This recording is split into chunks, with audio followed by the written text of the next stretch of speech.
17 minutes of talking about being drunk.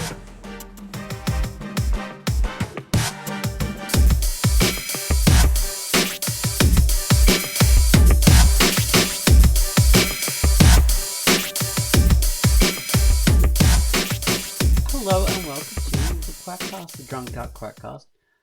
I am Ozone Ocean and welcome you, the listener. On board tonight, or today, or whatever, we have Tanserine and Baines. Hello.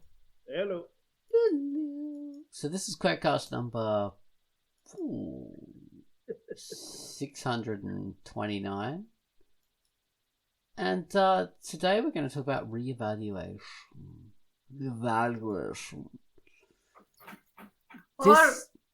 Yeah. Being shocked by the stuff that you used to like.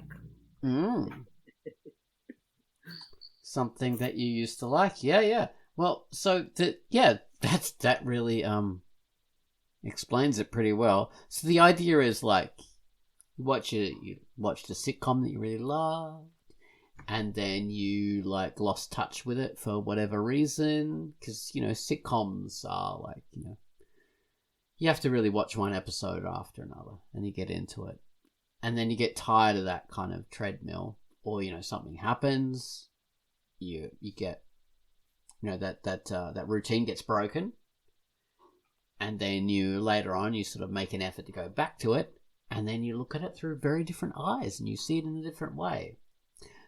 So that's for sitcoms or series or whatever. I don't know, maybe Star Trek or like Firefly, something like this. Or it could be for a movie, or a book. You read this book, you thought it was great. Years later, you go back to read it, you see it in a whole different way, and that can be invigorating because you can read it in a different way from how you read it initially, and so it can be enlightening. You can enjoy it all over again, but in a totally different way. Or it can be shocking. So you read it and you think, my God, how did I enjoy this trash? None of these ideas that I thought were in there are in there. This is not as clever as I thought it was. It's just garbage. So yeah, there's a lot of different ways for seeing something. And so reevaluation, that's our topic. And we might have done this topic before, I don't know. If we had done it before, then we're reevaluating this topic. So. But in reality, we'll probably talk about all the exact same things that we talked about before, because history repeats. But before we get into that, got to bring up featured comic. Oh God, I did a feature this week. It wasn't Quai. Okay, my feature this week was Guardians of Man. So I'm going to tell you about that now. Hello, I'm Ozone Ocean, and my feature for the week was Guardians of Man. Nicholas isn't too easy around people. Something dark has happened in his life that's left him a little damaged and a trifle on edge. But he's surviving in his own way. He has a lovely partner with a baby on the way. He's just celebrated his birthday. Things are going good. Till they're not. Guardians of Man is a psychological thriller. It starts off slow but rocks into gear pretty hard when you least expect it. The art is fully digital, simplified manga style with really cool looking colours and design features. This is a comic by Gumshoe Comics, and it's rated M for mature. It's a limited range of colours in the comic. Sometimes they're quite stylized, like with primary colours and things, and sometimes they're even quite minimal. So it's a bit of a mix. It's a very design oriented kind of graphic design looking comic. Looks good. And yes, a simplified manga style. I hope you enjoy it. Anyway, have a read of Guardians of Man. And that was the featured comic, which is called Guardians of Man. Okay, so after that we have the featured music. Gummerless has given us a theme to a nice comic called Blank Galaxy. So I'm going to tell you about Blank Galaxy. A pastel pink and white starfield, a void of detail, quickly invaded by throbbing pixels, glowing brightly and filling the world with scintillating detail. This is a pulsing, trancey electronica sound. Take it away, Galmelos, with your theme to Blank Galaxy.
That was the theme to Blank Galaxy, which is a comic by Espino Comics, rated T.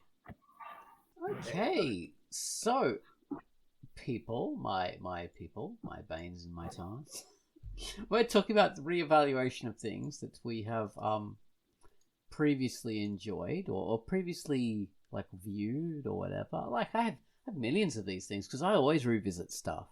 Like, I'm constantly looking at stuff that, because, you know, like, I'm older now, and this is what you do when you get older.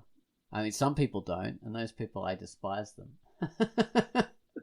I love to revisit stuff that I've enjoyed once upon a time, and see if I feel the same way about it, if I enjoy it or whatever, or just look at it as comfort food and just revel in that nostalgia. You know, this is interesting. I've done this many times in recent days with movies. Like I rewatched the whole Back to the Future series.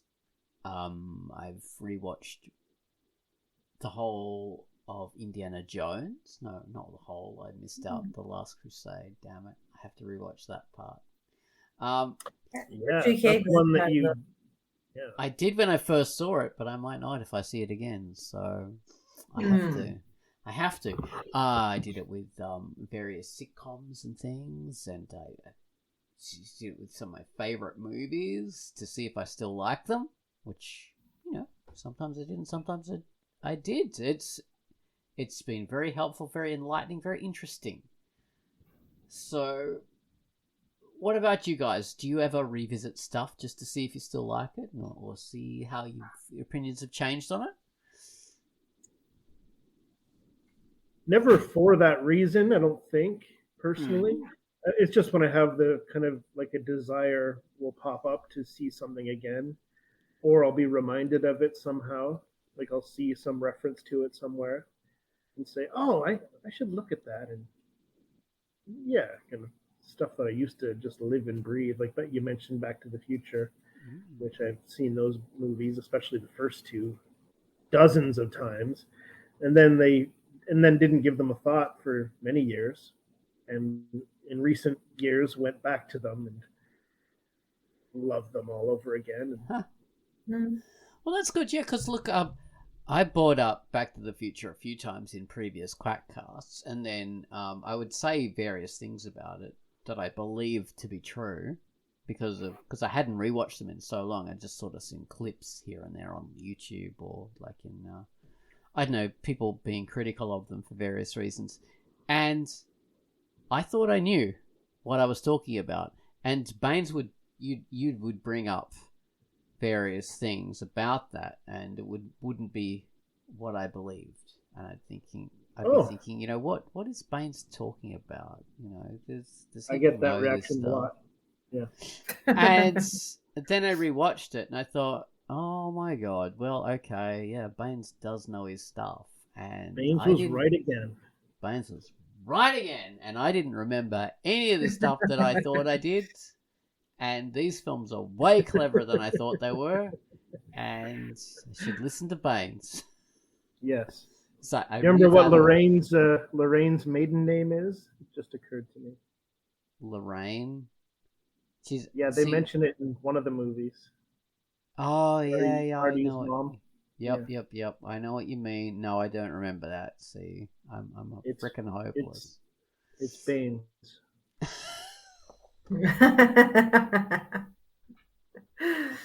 Seriously? Yeah, it seriously is. That's not where I got my name, but in part 2, when they're talking, you see that newsreel about Biff's life in the alternate past. Yeah. They mention him marrying Lorraine Baines McFly. Okay, I do sort of remember that now. Yeah. Anyway, that's not relevant. But yeah. But this is interesting because, all right, the way I look at these things versus the way you look at, you remember a hell of a lot more than I do. I imagine that I remember this stuff. So that's a thing.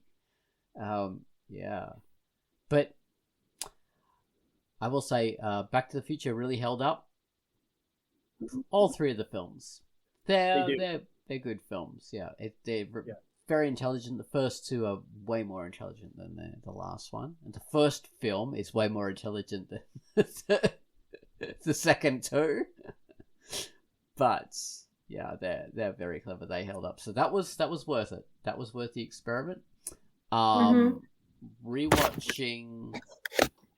What else did I rewatch? Indiana Jones and Temple of Doom. No, not that. That was a long. No, I mean I did rewatch that, but that's not what I'm thinking of. I'm thinking of the Raiders of the Lost Ark. That's it. Now I watched that when I was a little kid. And I hadn't really seen it since. I'd caught it on TV at various times, and I just thought, I've seen this, and it's good, but I don't really want to get involved in something I've seen before.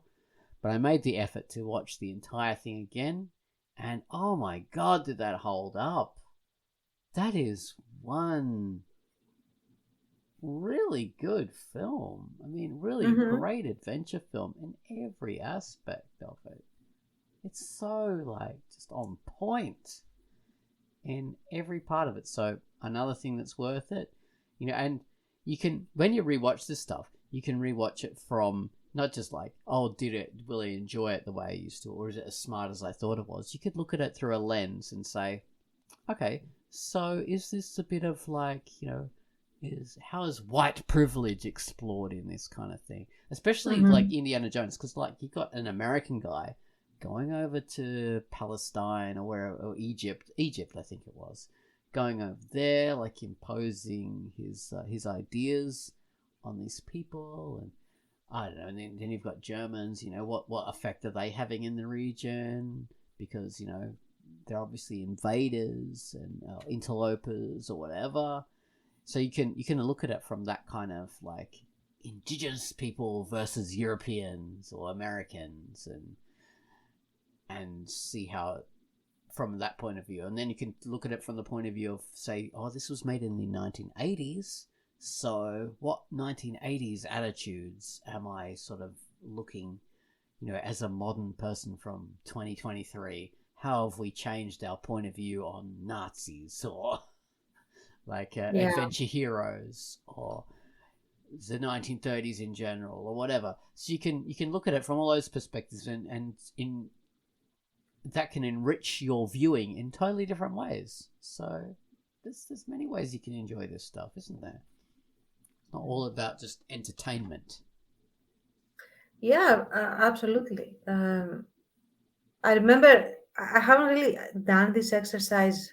Like Bain said, I don't really rewatch things just to see if I like them again. Actually, now I'm scared to rewatch all things because of my experience with Rush Hour 2, which is something I had really enjoyed and I had really laughed when it came out and I watched it. And lately, I caught it on Netflix and I said, okay, I want to watch something that is just silly fun and not think for an hour and a half. And I put it on because I like Jackie Chan and I like um, Chris Tucker. Tucker. But man, was the script. Like, I was shocked at how racist it sounded. Like, I couldn't laugh at the jokes. Mm. The jokes didn't seem very clever. And the plot was stupid. Like, the plot was really stupid. It wasn't the stupid kind of, like, okay, you are taken in while you watch it and then it hits you after the fact, which is, I'm fine with that. It was stupid from the get-go. Like, it made no sense. And I was Right. shocked because I liked that movie. I used to really like that movie. And now I cannot watch it. I couldn't finish it. That's Is what I'm saying. interesting. Oh. That's how I feel about a lot of action films that I really enjoyed back in the day. Action comedies like 24 Hours with Eddie Murphy and uh, whoever the other actor is. Big, tough American dude. Yeah, I think it's 48 hours. 48 Hours. That's it. Okay, because Nick 24 is Nolte. like a series, is like a. Yeah. Yeah. 48 Hours and another 48 Hours. His name starts with T. I don't know. Nick Nolte. Nick Nolte. Yeah, it doesn't start with T. It ends with T. It ends with T. Yeah. See, that's what you get when you reevaluate. You can learn all this stuff. Exactly. Another 48 Hours. 48 Hours. Beverly Hills Cop, another Eddie Murphy film. Lethal Weapon. All these action comedies. I'm scared to rewatch them again. Yeah, They I have don't want these. to rewatch them Yeah. because I remember the effect they had on me back then, and I like after this experience, I'm almost positive I will hate them if I see them now, and I don't really want to hate them. Yeah. But one movie I watched. Okay, I haven't watched it in a while, but I watched it recently since I first watched it. Were like two movies. One was Equilibrium with who's the Batman that is really Chris Bale. Christian Bale. Okay, yes. Equilibrium and the first Oh, Matrix.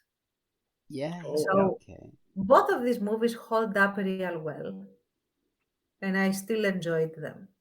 Yeah, I Um, found that. I went to rewatch the first Matrix and I thought, this is going to be freaking hokey.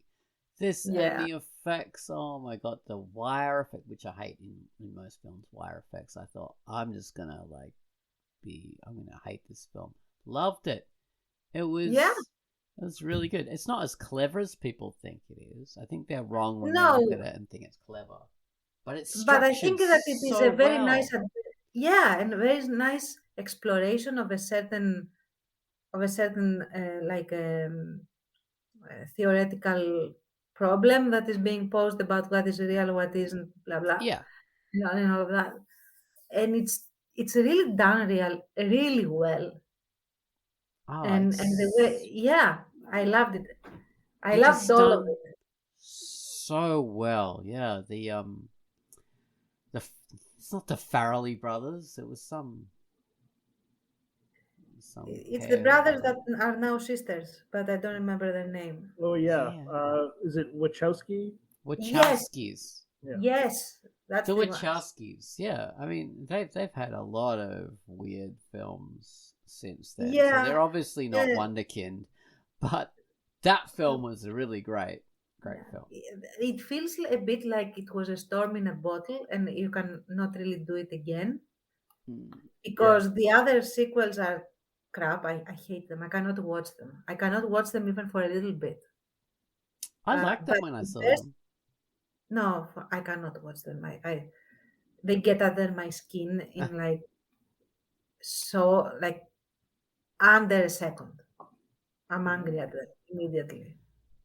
But the first Matrix, chef's Yeah, kiss. it's so good in so many So ways. good, and that's one that felt so complete to me when I saw it. Mm. I never even Yeah, seen the sequels. Never wanted to.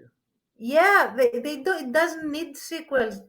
No. They don't exist really. I I see the that's my sequels as revisiting the world just to play around it and have fun in the world. I don't see Sure. them as being continuations of the story at all. I Okay. feel that Hmm. The Matrix finished the story. These are just further adventures, and that's it. Yeah, okay, that's easier to swallow, I suppose. I still don't like that. But also Equilibrium holds up amazingly well considering, when it was made as this very 1984 dystopianist world.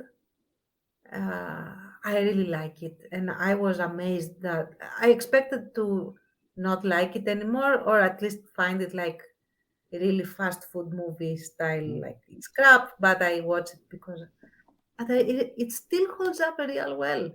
Highly recommended. Oh, awesome.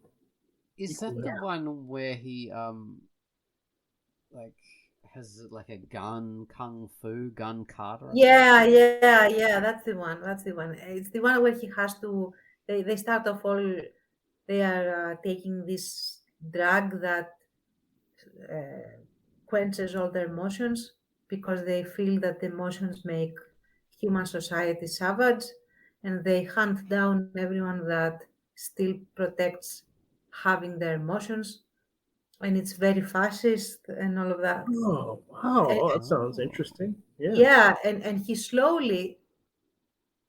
is like the Javert of this world. Like he is one of those sentinel guys that goes out and arrests and takes to executions all these people that are resisting having their emotions quelled. But he slowly, and I'm not going to spoil how, he slowly gets a taste of emotion, Uh-huh. and we have our movie. And I really Very like nice. Yeah. it. Yeah. And now that I think Interesting. about it, I think like at least a little bit, like a bit of Arthur was inspired from this guy.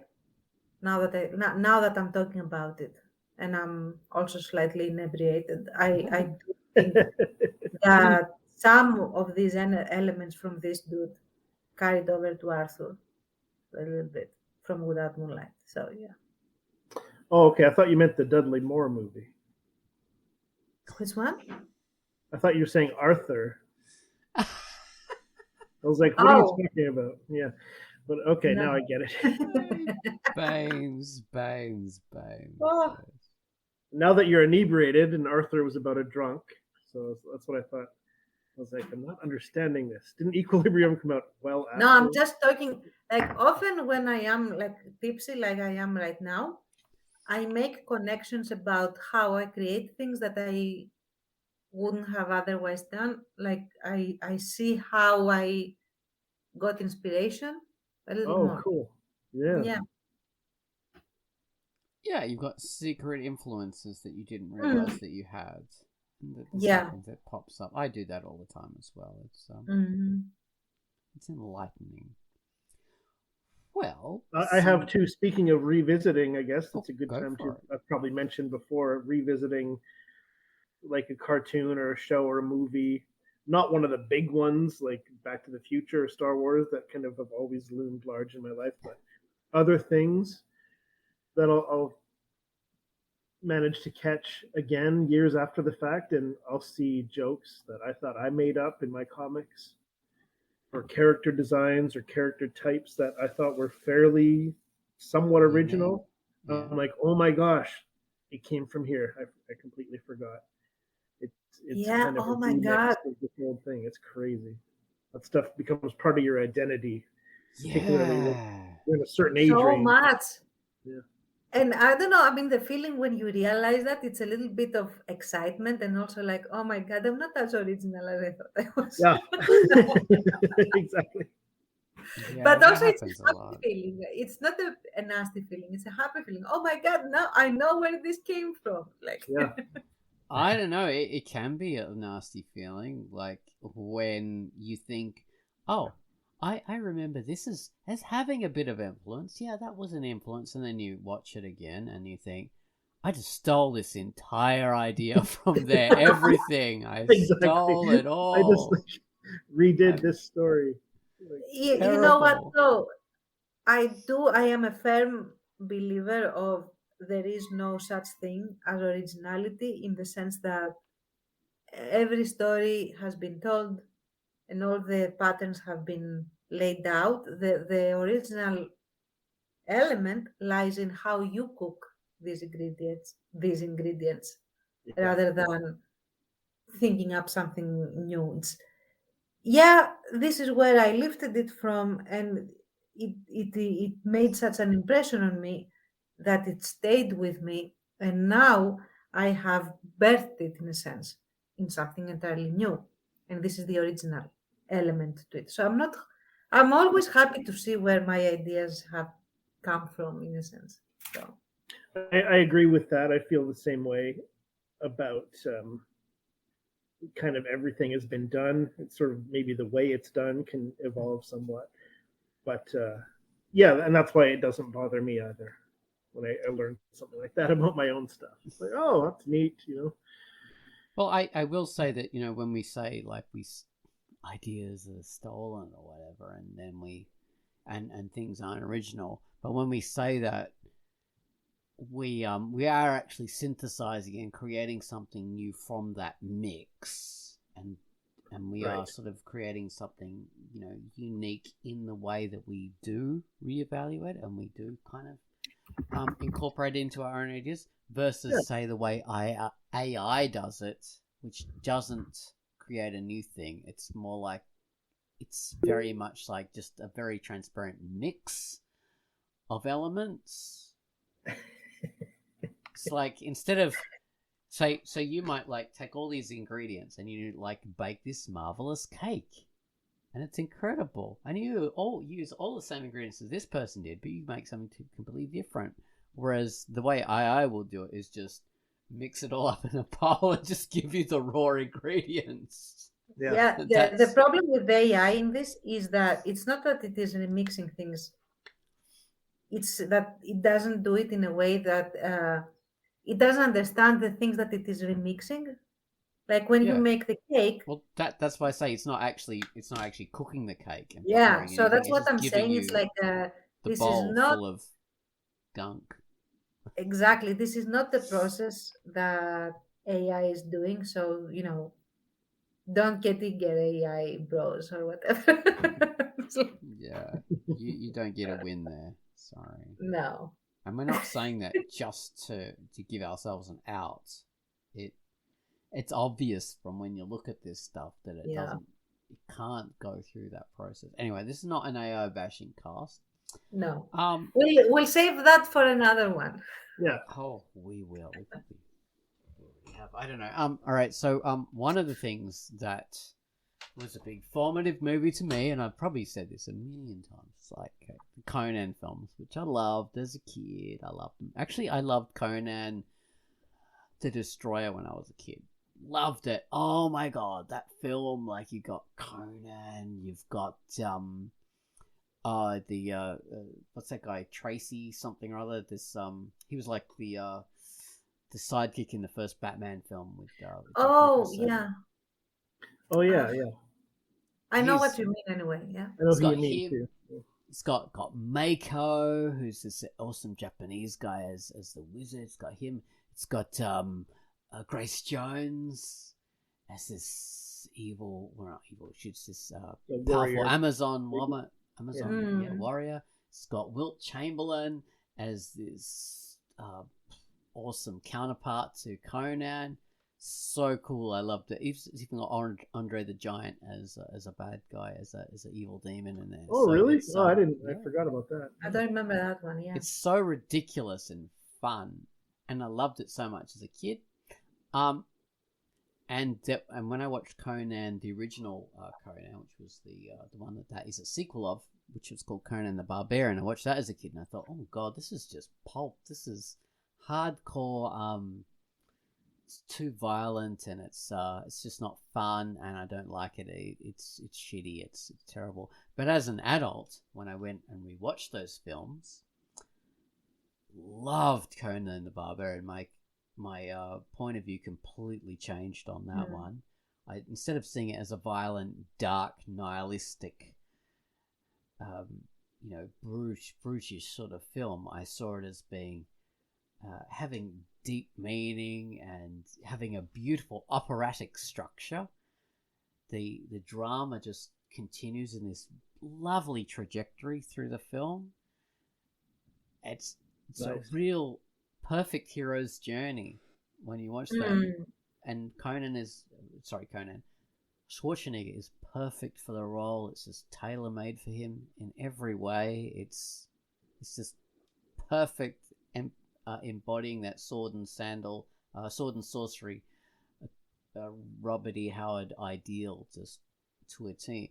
And when you rewatch the second film, you just think, this is cartoonish. This is foolish. Yeah. It's fun, but it's a bit just too fun. It's more Disney than anything.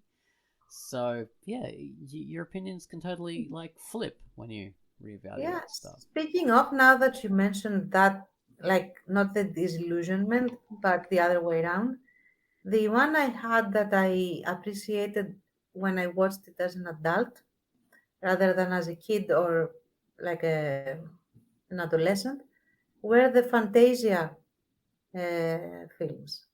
Okay. Like Disney's Fantasia. When I first saw it, I was so bored out of my mind. Yeah. The only redeeming one was the one with the the centaurs, anything that had a little bit of a story that I could grasp. Okay. I could watch. But the other ones, I was bored out of my mind. I hated it. I didn't like it at all.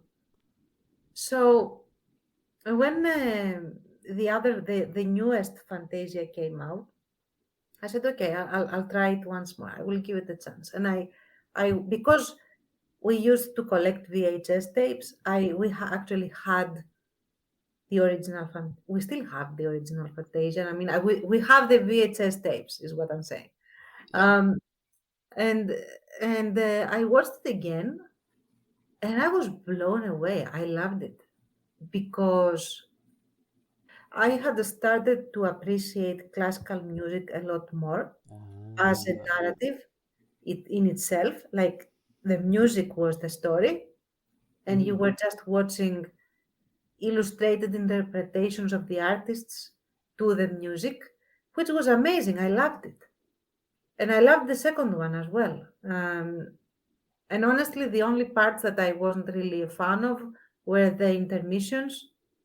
You don't really need to do skits, my dude. Just go on to the next piece. But yeah, beyond that, I loved both versions. Awesome. Okay. Yeah, but as a kid, I was like, I had clocked out. Yeah. That is interesting.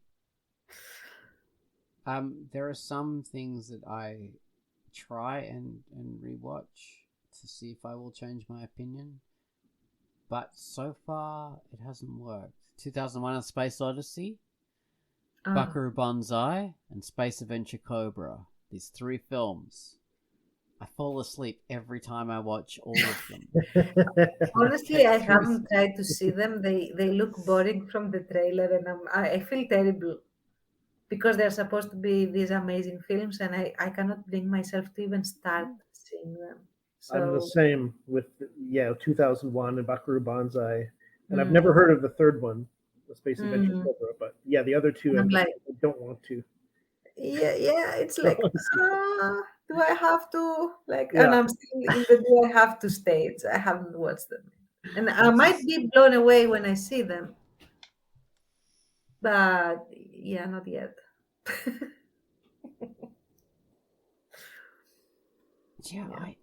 I've tried and I've tried. I have tried. And it just happens. I deliberately try Buckaroo Banzai because I love alternative, funky, clever things. I like those actors. You know, you've got the RoboCop guy. You've got the Jurassic Park guy. I can't remember their names at the moment. Oh, yeah. But you got a lot of great actors in these films, and yeah, just I physically The one fall film I asleep. remember hating, and I still hate it, like that has remained consistent, was Arizona Dreams.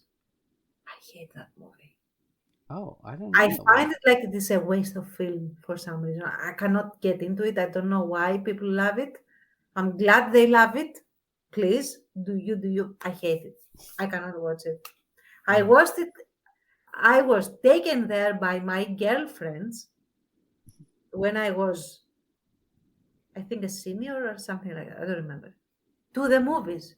I wasted like €5 or €6 on the ticket, Huh. and I still feel like I lost that money. Like I hated it that much. If I wasn't with my like friends, I would have walked out of the film. But they were like, "Oh, it's such culture. It's so amazing." It's like, what the are you talking about? So sorry, I shouldn't have said this. Blip me out if you can. Like if you not note down the time and blip me out. Oh my god. Yeah. All right, I'm writing that down so I can bleep you out. But I won't Yes, bleep out this please. stuff. I'm not going to cut out us talking about that. I'm only going to bleep out the word. So people know. So brief what bleep, I and then 10 minutes of discussion about cut.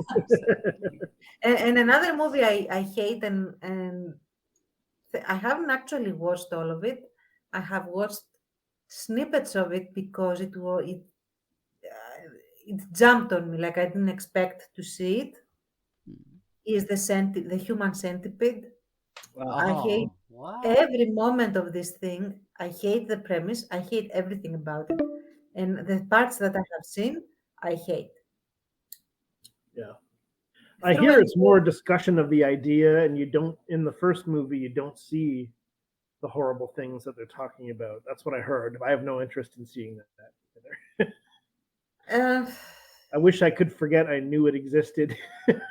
yeah, I haven't seen the grizzly parts. I think it does show some of the grizzly parts. I haven't seen it. Oh I yeah, haven't checked, and I don't want to know. yeah, But even like the little bits in the beginning that I have seen, they are also horrible. So yeah. It's the Yeah. premise. You mentioned the premise. Just that alone is just awful. Yeah, I don't want to have that oh in my my god, mind yeah. any more than necessary. So it's not something that you can even revisit because you haven't seen it in the first place. Yeah. I think about things like music. I think we're running out of time here. So like music that's just kind of We'll add an around. extra 10 minutes because we Oh sure, okay. faffed around in the beginning. So. All right, yeah. I think about music that is kind of new when you're, especially when you're younger, a kid, maybe a teenager, that's just kind of there, and maybe you like it, maybe it's catchy, or maybe it's just on the radio a lot, or you just hear it a lot for whatever reason, and but then years later, it can take you back in time, and it becomes very special to you somehow. Mhm. When you hear it, it gives you all these feelings that it probably didn't give you back in the day. That's I mean, Yeah. nostalgia, yeah. it's Oh, nostalgia. It's just nostalgia, but it's yeah. like interesting how it becomes important to people. Like this song. But Absolutely, yeah. yeah, it's neat. Now that you mentioned that, I had a completely different thought, but you triggered this. And one of the things that terrified me when I was, I think, around 11 years old, was the movie The Poltergeist. Oh, Oh right. yeah, It me too. scared the crap out of me to the point that I couldn't actually sleep with.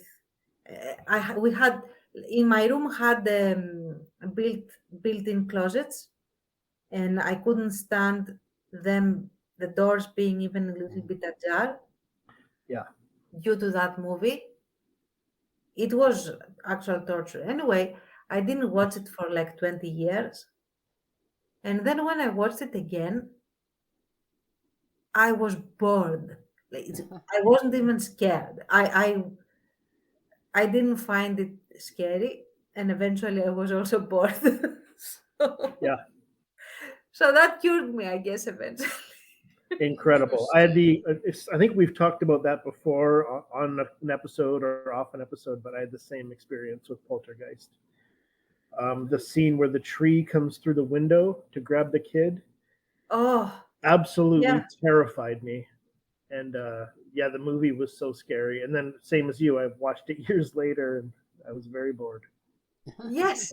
It's like I was very scared of, being sucked into the closet, and also the thing that Yeah, guards the bedroom, like this ghostly thing that is in the first floor. If you remember, like there is this ghost, monstrous ghost thing that appears.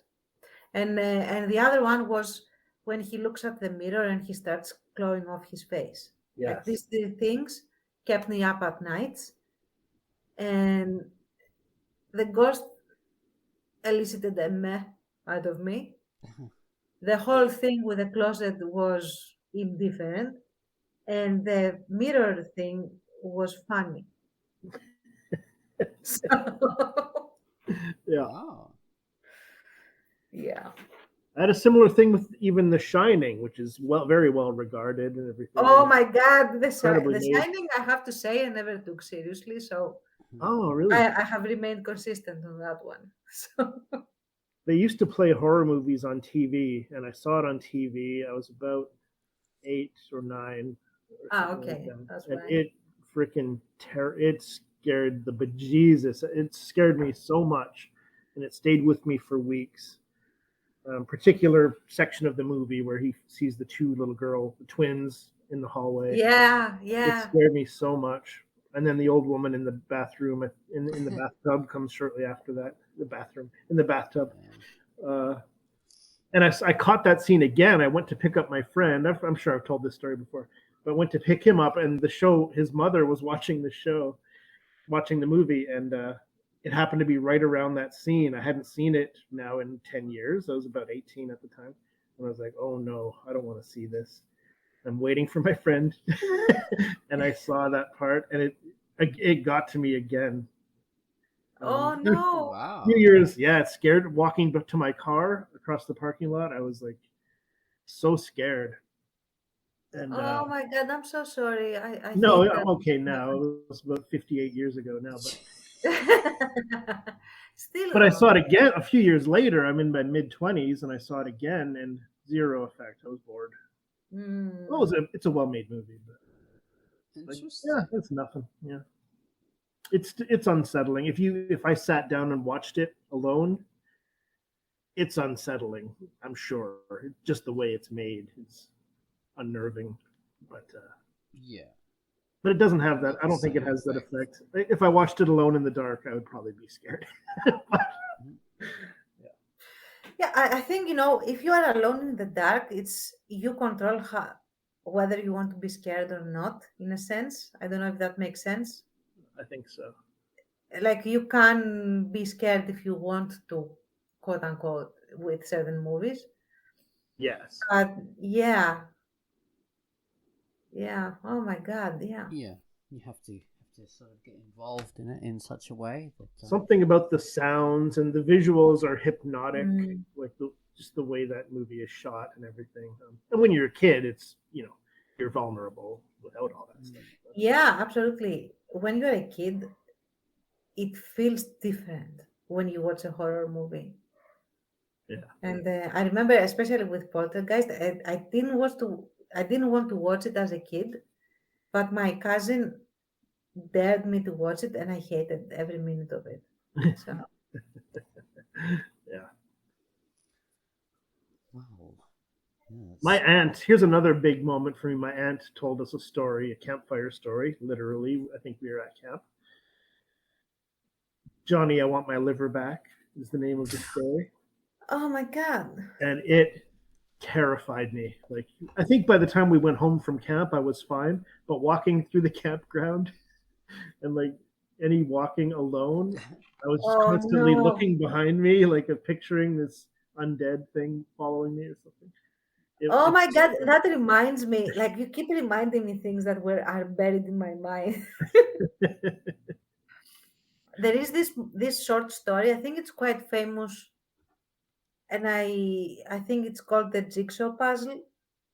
I might oh have yeah, talked about this before, and it is yeah, the story about this woman that loves jigsaw puzzles, and she finds one in a thrift shop, and it is like mysteriously the lead has the image scratched out, but she still gets it. Blah blah blah, and eventually, as she pieces it together, she starts realizing that, oh, okay, there are some similarities. Like I have the same wallpaper and I have the same chair, blah blah. yeah, Yeah.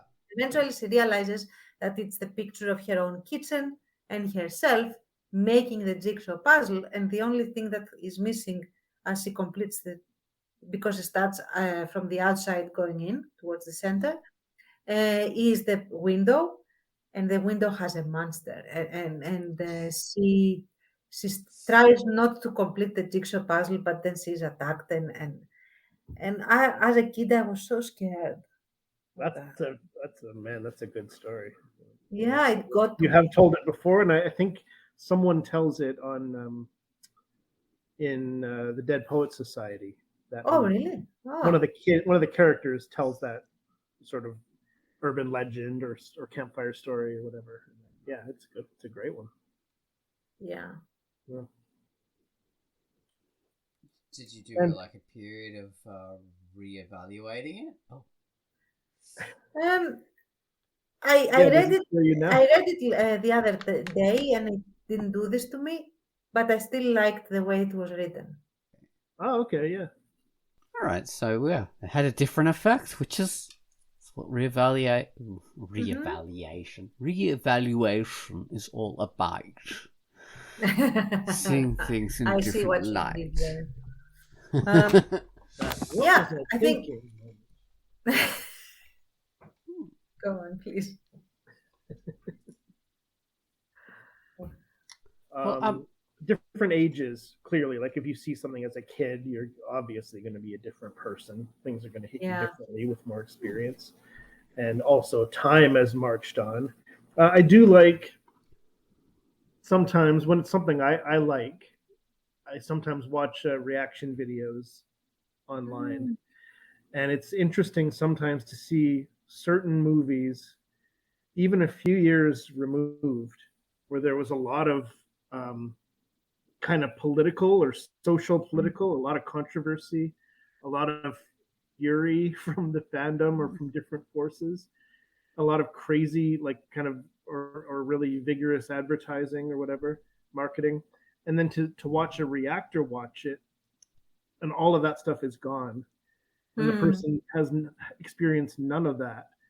And you just get to see the thing on its own, or to watch it yourself on its own when all that, like all the outside forces have gone away.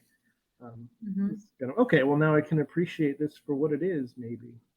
well, it can Yeah. recontextualize it, which is Yeah. interesting because like you say, the surrounding context is different. Sometimes, though, that can lead to an artificially different perspective on the thing because sometimes the surrounding context was key, was very important because this film might have been created in a time when it's almost commenting on that context. That context, the surrounding context, was very important to this film being made.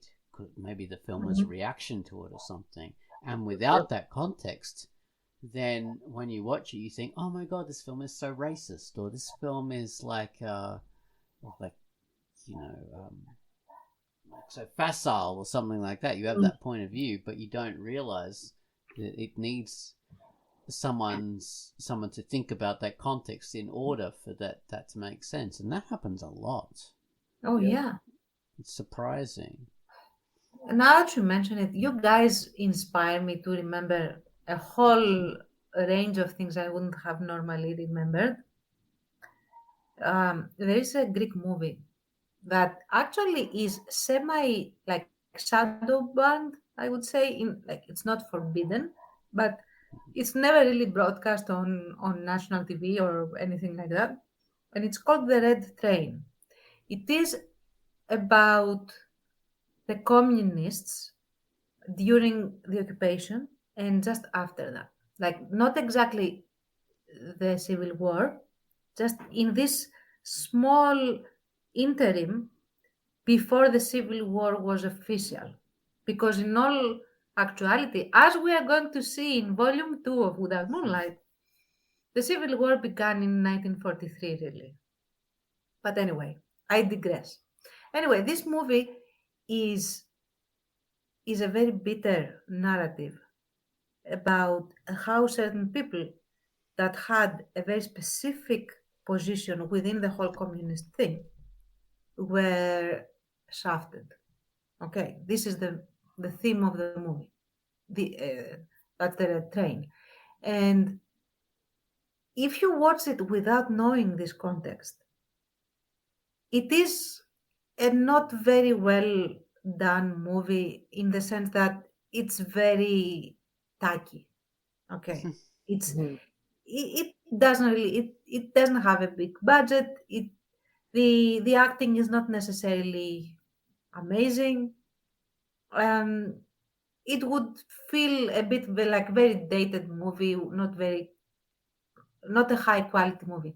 But if you know the context of this movie, it takes on a whole different context because the way that the script is written, it refers to very specific things that if you don't know about them, they don't make any sense to you. And so you cannot really appreciate the movie for what it is getting across to you.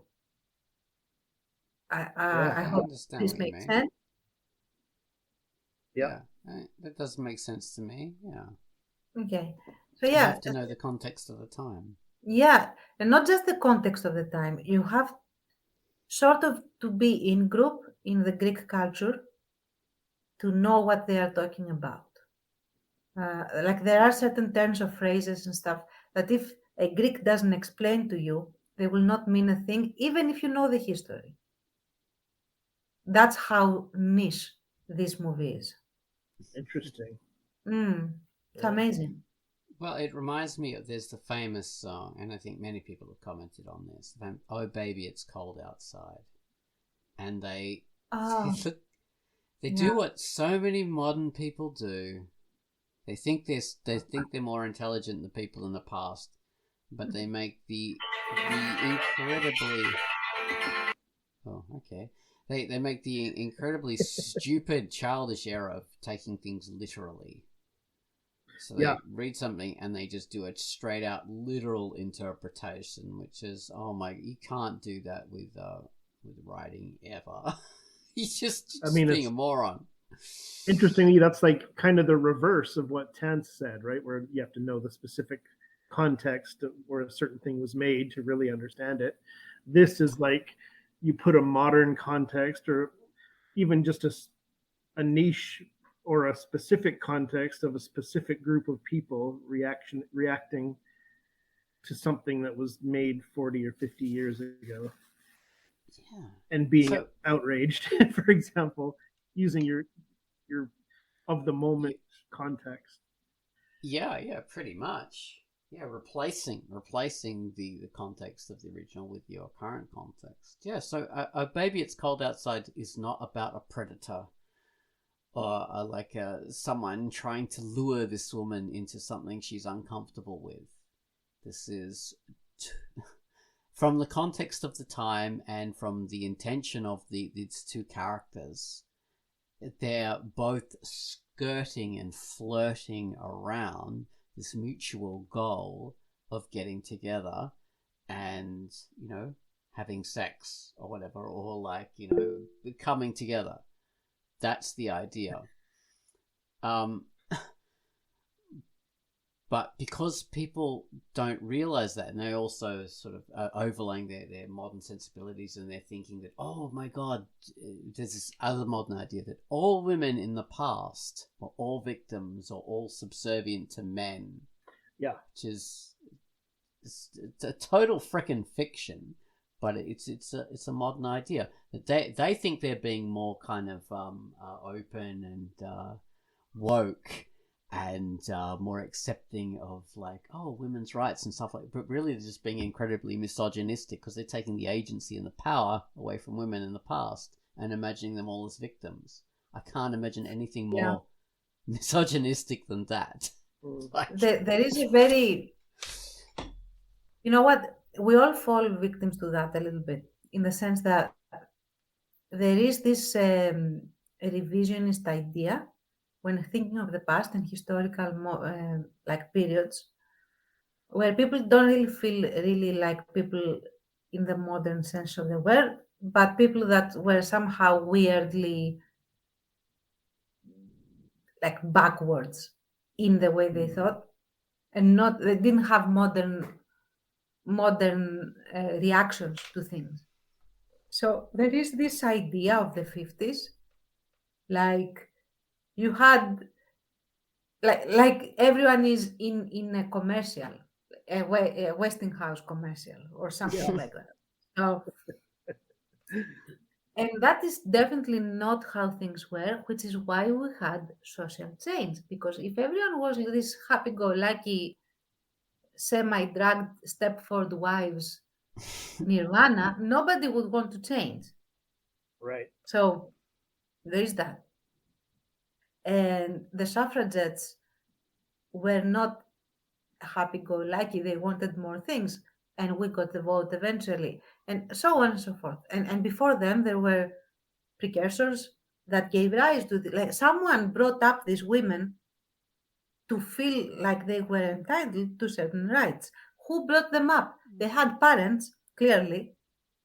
So what I'm saying is that we fail, and I include myself in this because I have to remind myself. We failed to realize that the past wasn't different from the now. It just had different codes for different ideas. And they did things in different ways, but the end result is the same. And that's why we're still having the same issues and the same problems, just in different contexts. So, yeah. Right. Yeah, it's pretty eternal. And these ideas, they go back as far as culture goes back. We've always had the same struggles. Yeah, just think Lysistrata, which is an ancient play, an ancient comedy by Aristophanes. It's the same thing. These women are saying things that women have always said. So there you go. We didn't start the fire. In the mortal words of Billy Joel Baines, he's always worth bringing up. You know, some love is just a lie of the heart. Yes. That uptown girl is living in her uptown world. For the longest time. Yeah. Yeah. Sweet. Are we out? Are we out? Oh, we might as well. All right. This has been Quackcast number 629. The Reevaluation cast. The Reevaluator cast. And I've been Ozone Ocean. You've been Baines and Tance, I suppose. Yeah, that's who we are. Yeah. Thank you guys for reaching to the end. Thank you. You have reached the end. Recording. Yeah. Stop. Yeah. Till next time, guys. Thank you for listening. Yeah. Bye-bye, bye-bye, bye-bye, bye-bye, bye-bye.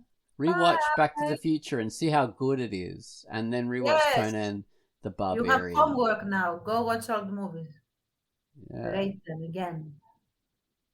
Conan the Barbarian. Boom, boom, boom, boom, boom, boom, boom, boom, boom, boom. Okay. Bye-bye. Bye.